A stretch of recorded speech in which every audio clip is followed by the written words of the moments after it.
जय हिंद दोस्तों। आज की क्लास में हम लोग पढ़ेंगे टोराइड। ये हमारा पार्ट 14 है। पार्ट 13 में हम लोग पढ़े थे परिनालिका के बारे में। इस पार्ट में हम लोग पढ़ेंगे टोराइड। लेकिन इसके पहले एक मुख्य बात बोलना चाहते हैं कि हमारे चैनल को अभी तक आपने सब्सक्राइब नहीं किया है तो सब्सक्राइब कर दें और बगल में उसके बेल आइकन को प्रेस कर दें, क्योंकि जिससे आपका हमारे जितने भी वीडियो बनेंगे उसका नोटिफिकेशन आपको सबसे पहले मिल जाएगा। तो चलिए स्टार्ट करते हैं हमारा टोराइड। तो टोराइड क्या होता है? तो बोल सकते हैं परिनालिका हमने पढ़ा था, तो परिनालिका कुछ इस तरह से खोखली नली होती थी। परिनालिका क्या होती थी? खोखली नली होती थी। उसी तरह से जैसे इसे हम लोग मोड़ करके राउंड कर देंगे, मोड़ करके इसे घुमा देंगे या गोल बना देंगे तो ये हमारा हो जाएगा टोराइड। तो बोल सकते हैं गोल परिनालिका को टोराइड कहा जाता है। ठीक है, गोल परिनालिका को क्या कहा जाता है? टोराइड कहा जाता है। तो देखिएगा जैसे इसे हम लोग राउंड करेंगे तो टोराइड हो जाएगा। तो कुछ इस प्रकार का इसका फिगर देख लेते हैं सबसे पहले। तो फिगर कुछ इस तरह से हो जाएगा, ध्यान दीजिएगा। सबसे पहले देखिए टोराइड का डिफिनेशन क्या हो जाएगा? बोल सकते हैं गोल परिनालिका को टोराइड कहा जाता है। इसका उपयोग या बोल सकते हैं इसका जो यूज है, इसका जो उपयोग है वो सबसे पहले देखिए बोल सकते हैं पंखा में, मोटर में इत्यादि में किया जाता है। पंखा मोटर इत्यादि में किया जाता है। ठीक है, तो देखिए अब इसका हम लोग क्या बोलेंगे, इसका डायग्राम सबसे पहले देखते हैं। इसके बाद इसमें चुंबकीय क्षेत्र का मान निकालेंगे। बोल सकते हैं क्वेश्चन कुछ इस प्रकार से आ जाएगा, टोराइड के अंदर चुंबकीय क्षेत्र का व्यंजक प्राप्त करें। लेकिन इसके पहले हम लोग देखेंगे इसका डायग्राम। तो क्या बोले हम लोग? गोल परिनालिका को टोराइड कहते हैं। तो सबसे पहले गोल परिनालिका बनाते हैं। ये हमारा एक, इसके ऊपर से एक और बना देंगे इस तरह से। तो हमारा क्या हो गया? टोराइड। टोराइड हो गया। लेकिन इस पर क्या लपेटना है? पतले तार की कुंडली लपेटना है। तो कुंडली इस तरह से लपेट देंगे। कुछ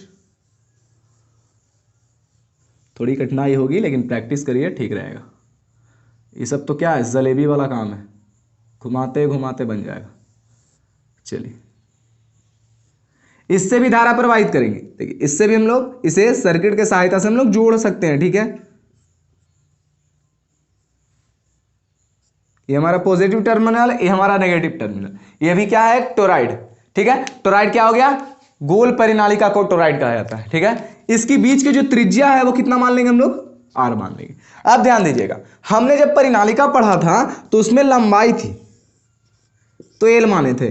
तो लंबाई थी तो एल माने थे, यानी इसका डिस्टेंस यहां से यहां तक एक लेंथ के रूप में था। यहां पर भी लेंथ है लेकिन वो राउंड कर दिया गया है, तो इसकी जो दूरी होगी वो वृत्त की परिधि के बराबर होगी। क्या हो जाएगी?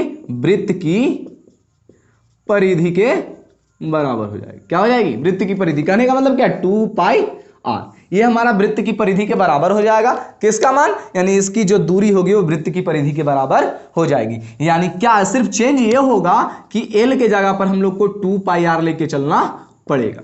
हमारा जो आंसर आएगा, जो अगले, यानी बोल सकते हैं कि जब हमने परिनालिका पढ़ा था तो हमारा जो आंसर आया था वो कुछ इस तरह से था, mu not into N into I बटा एल था ना। अब सिर्फ ये हमारा आंसर आएगा टोराइड से रिलेटेड। तो B इज इक्वल टू आ जाएगा mu not into N into I upon 2 pi R. यानी एल के जगह पर कितना चेंज हो जाएगा? सिर्फ 2 पाई आर, और बाकी जो रहेगा वो सारा का सारा वही रहेगा। यानी एल के जगह पर सिर्फ 2 पाई आर को लिखना पड़ेगा, बाकी जो हमारा होगा वो सेम टू सेम होगा। चलिए देखते हैं, यानी क्वेश्चन हम लोग लिख सकते हैं। सबसे पहले क्वेश्चन को देखेंगे, हमारा क्वेश्चन है क्या।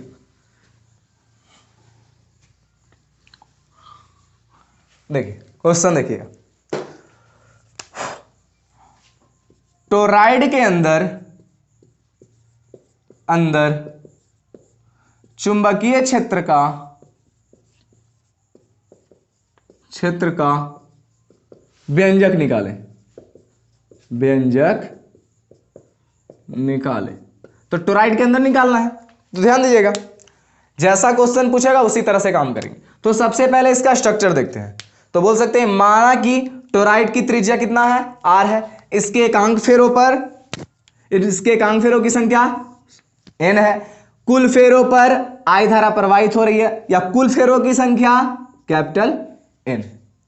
कुल फेरों की संख्या कितना है? कैपिटल एन है। अब फेरों पर कितना धारा प्रवाहित हो रही है? आई धारा प्रवाहित हो रही है। एकांक फेरों पर कितना धारा प्रवाहित हो रही है? आई धारा। या बोल सकते, देखिए यहां से बोल सकते, सबसे पहला बोल सकते हैं कि टोराइड की त्रिज्या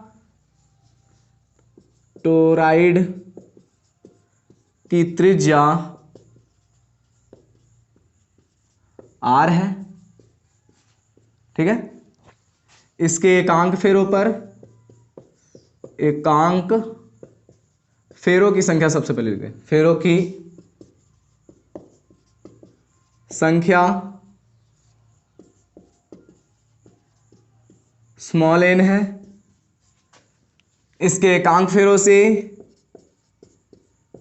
एकांक फेरों से I धारा प्रवाहित हो रही है, प्रवाहित हो रही है। कुल फेरों की संख्या, संख्या कैपिटल N है। कुल फेरों की संख्या कितना है? Capital N। एकांक फेरों से कितना धारा प्रवाहित हो रही है? I धारा प्रवाहित हो रही है। चलिए अब हम लोग देखते हैं इसका सॉल्यूशन। तो सॉल्यूशन क्या हो जाएगा? सबसे पहले हम लोग निकालेंगे कुल फेरों,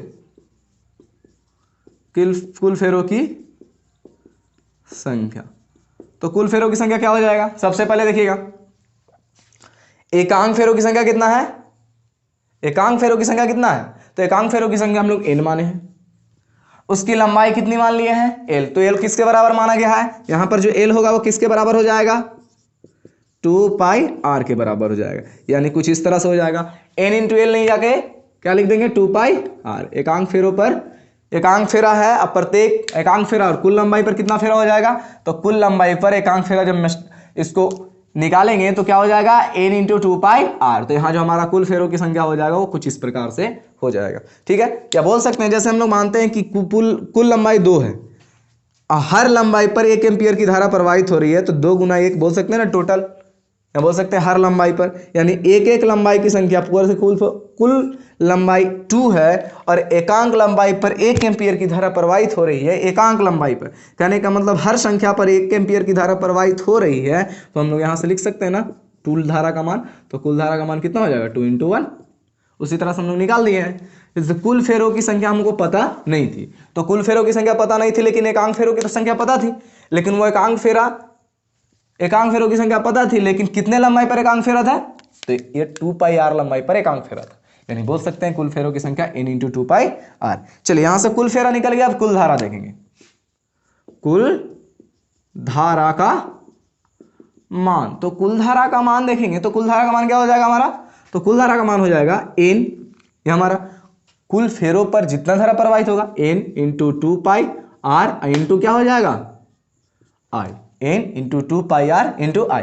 ये देखिए ये कितने के बराबर हो जाएगा? कैपिटल N के बराबर हो जाएगा, क्योंकि कुल फेरों की संख्या हम लोग कैपिटल N मान चुके हैं। चलिए अब देखिए क्या हो जाएगा। यहां से फिर वही चीज है, एम्पियर के परिपथ नियम।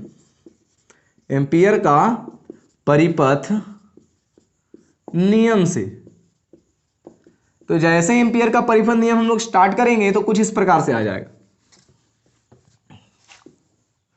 तो यहां से एम्पियर का परिपथ नियम सबसे पहले देखते हैं। तो परिपथ नियम है क्या? तो परिपथ नियम कुछ इस प्रकार से है, integration BDL is equal to mu not into I, ठीक है। आई को हटाकर हम लोग क्या लिख सकते हैं? कुल धारा, ठीक है। तो आई को हटाकर कुल धारा लिख सकते हैं, जैसे बोलेगा उस तरह से कर देंगे, ठीक है।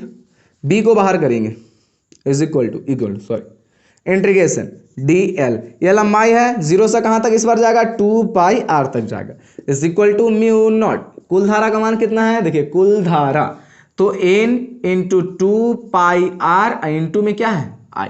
चलिए जो करेगा जो रहेगा उसी को देखेंगे। सबसे पहले इसको सॉल्व करते हैं। तो b इज इक्वल टू, जैसे इसे सॉल्व किया तो कुछ इस तरह से आ जाएगा, इंटीग्रेशन हटाएंगे इस तरह से आएगा तो हमारा हो जाएगा L।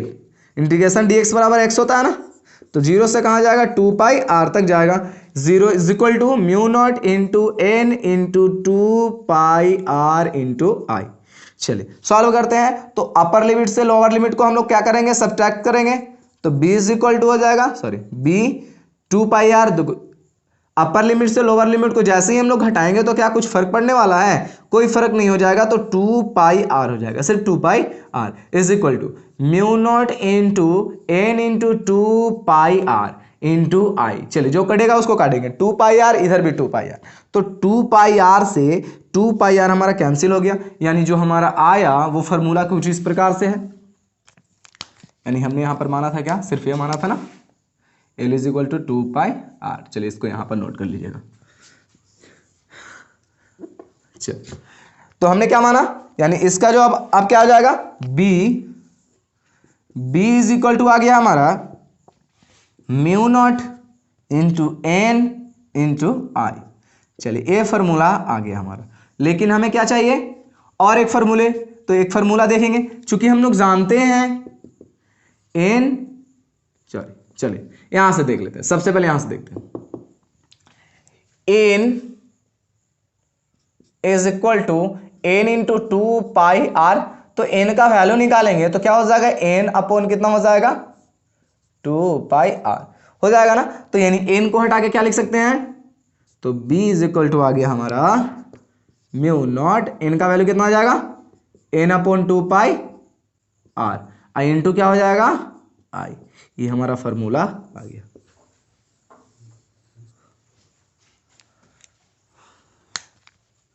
चलिए फिर नेक्स्ट वीडियो के लिए आप लोग बने रहिए हमारे क्लास के साथ, तब तक के लिए